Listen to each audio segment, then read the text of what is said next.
much does it actually cost to make good quality music? And what kind of gear do you really need for your home studio or portable studio? Let's find out.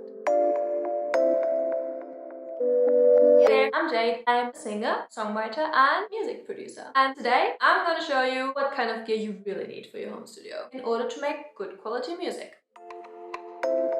I am lucky to work in a lovely professional recording studio, but I'm traveling a lot, and frankly, I also simply love working from home in my PJs. These are not my PJs. I dress up somewhat for you. I mean, it's a hoodie. Does that count as professional attire? In my field of work, it does. I've got a setup of 5 things in my home studio that still allow me to record and make good quality music, and that I can even take with me anywhere I go, because they don't take up too much space. A quick disclaimer. None of this is sponsored. I wish. Rode, Biodynamics, Steinberg. Hit me up. Thank you. Number 1. Some kind of computer device. Be it a MacBook or a laptop or whatever. I've got a MacBook Pro 2019 something. I'll put up the specs here because I don't know them. I'm not a major geek on specs, so yeah. But it works perfectly fine for me, so. I also use this for editing these videos, also my music videos, client work, and most importantly, Logic, my DAW. Which leads us to number 2. Number 2. You will need some kind of DAW. DAW? What's a DAW? DAW, or DAW, stands for Digital Audio Workstation. This is basically the tool or the program you need to create music, and it will receive the signal from your instrument or your microphone. I use Logic. Been using it for years, and it's simply the DAW that I grew up with. Logic only works on Mac devices, so if you've got a Mac device, lucky you. If you don't worry, there's so many other DAWs. You could also use Ableton, FL Studio, Cubase, or even GarageBand. I will pop up the prices here because I can't remember from the top of my head, but they do cost. However, there are also a bunch of free DAWs around. If you're just starting out and already have an iMac or a MacBook, you get GarageBand for free. I mean, it's basically like the little sister of Logic. There's also Ableton Lite. I recommend that one as well. And I'm currently working on a video that shows you how easy it is to use GarageBand. So don't forget to subscribe. And if there are any questions regarding that topic or any of the other things I mentioned today, just leave me a comment and I'll be happy to help you out. Moving on. Number 3 and 4, because these 2 things go hand in hand. So number 3 is a microphone and number 4 is an audio interface. Because you can't really use a mic without an audio interface, and just don't even bother with a USB mic.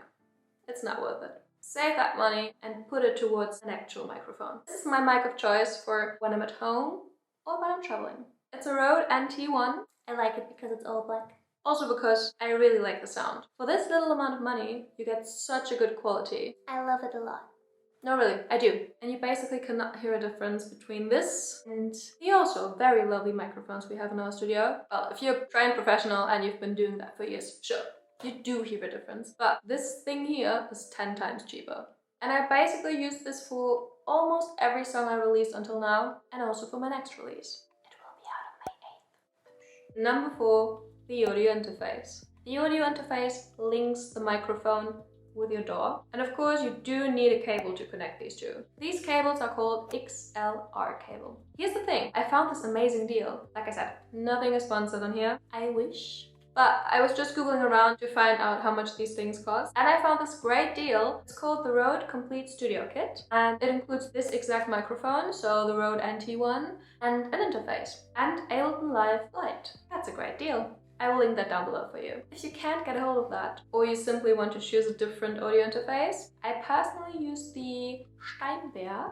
How would you pronounce that in English? Steinberg? I put it up here. The UR22C. Because I've got USB-C on my MacBook. However, the cable itself has a standard USB plug. I don't quite understand why, so you do have to use an adapter. I mean, I've probably got 10 adapters lying around since getting my new MacBook, because basically everything I use is a standard USB cable, but still, that's a question I got for you, Steinberg. Why doesn't the UR22C come with a USB-C connection? But I had to order this one because I've been using the standard UR22 for years. It works perfectly fine with my iMac and my old MacBook, but it didn't work with my new MacBook Pro. So I ordered the UR22C and now it works. There's also the Scarlett Focusrite something that many of my friends use. I will also include them down below. Oh, and one more thing. I personally don't use a portable vocal booth or microphone isolation shield simply because my audio sounds perfectly fine, so I don't need it. But there are many great cheap ones on the market, so there will be many links in my description box. And now, let's go ahead and move on to the last part of this video. Headphones. I feel like headphones are a very personal topic. Many producers would, and do, discuss about this topic for days. I use the Biodynamic DT880 Pro. Again, it's all black. I love me some monochrome.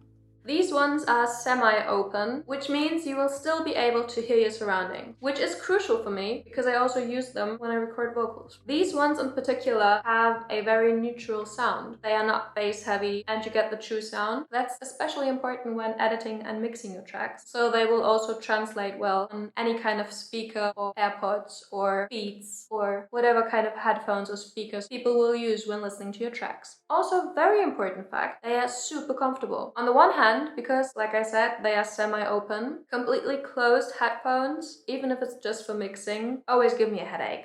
And the second reason why they are so comfortable is because of this soft, padded plushness. That's it. Those are basically the only 5 things you need in order to create good quality music on a budget. So, how much does all of that cost? Pretty reasonable, isn't it? Now, if you want to see how I actually use all of this gear, go ahead and watch my Sunday sessions. Because every single Sunday, I make a song from scratch in just a couple of hours. And I do it with my IG fam, and you don't want to miss out on that. Was this topic of value to you? If so, don't forget to give it a thumbs up. Leave any questions in the comments down below. Feel free to connect with me on IG. I'm very active over there and always trying to help you out with creating good quality music. Because making good music is way easier than you think. Subscribe, notification bell, and I see you in my next one. Bye!